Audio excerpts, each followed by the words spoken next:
Bem-vindos à tous, j'espère que vous allez bien. Après quelques mois d'absence, je suis enfin de retour pour la saison numéro 2 des Petites Joies de la Râleuse.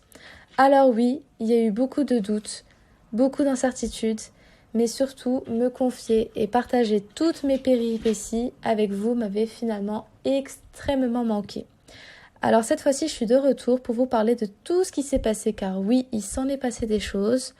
On va revenir au commencement.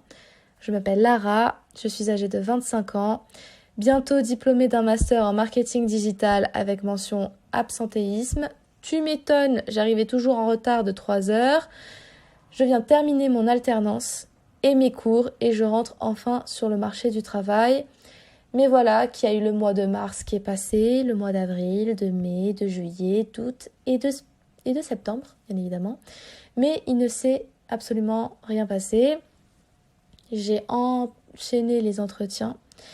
J'ai eu des bons retours, mais finalement, j'avais des réflexions du type « vous n'êtes pas assez qualifié » ou « vous n'avez pas assez d'expérience » ou encore « nous allons baisser le salaire à ».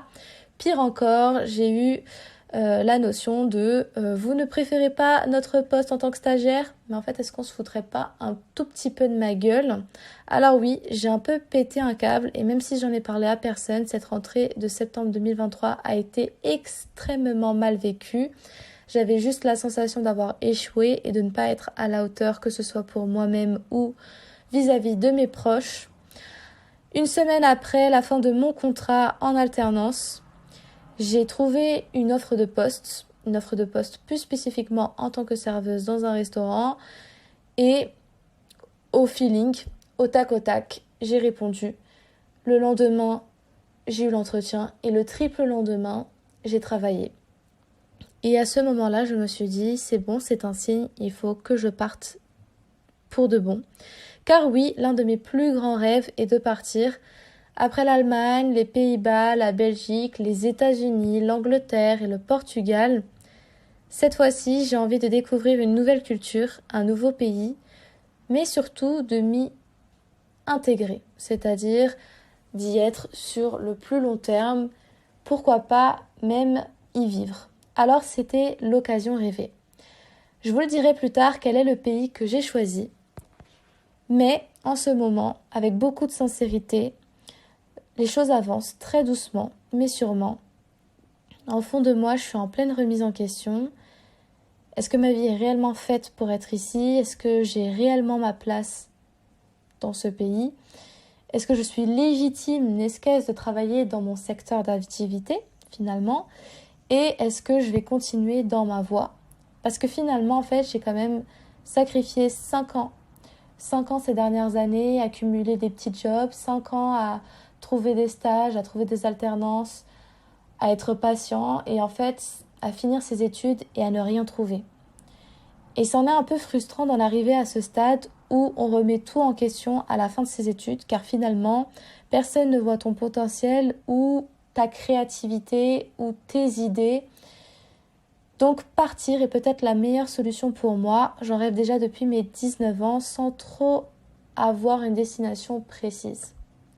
Alors cette année, et pour cette deuxième saison, je vais vous partager mes peurs, mes craintes et peut-être aussi le début de mes galères de vie d'adulte parce que finalement je vais découvrir de nouvelles personnes, un nouvel appartement, un nouveau cadre de vie, un nouveau travail et le tout dans une culture totalement différente de la mienne. Alors sans tabou et toujours en râlant, sinon ce serait pas drôle, je serai là et j'espère que vous aussi car finalement j'aimerais pour cette deuxième saison qu'on échange ensemble. J'aime ma vie, j'aime beaucoup partager mes expériences, mais ce que j'aime par-dessus tout, ce sont les échanges, les rencontres, et c'est le monde qui m'entoure. Et je pense je pense plus particulièrement que mon avis, seul et unique, n'est pas pertinent sans les échanges avec vous tous. Alors, cette année, il ne faut pas s'étonner si vous risquez de rire, d'entendre aussi des débats, des échanges. Parce que finalement, ces 2 dernières années, ce qui m'a permis de grandir et de m'émanciper, mais surtout de combattre mes peurs, c'est ma famille, mes amis et surtout mes proches. Alors ne vous étonnez pas si un jour on parle entrepreneuriat, on parle émancipation, ou encore on parle de société égoïste, ou encore même de solidarité féminine, si ça existe encore de nos jours. Alors j'espère qu'on sera ensemble. On se retrouve tous les dimanches à partir de 18h sur les petites joies de la râleuse. À bientôt!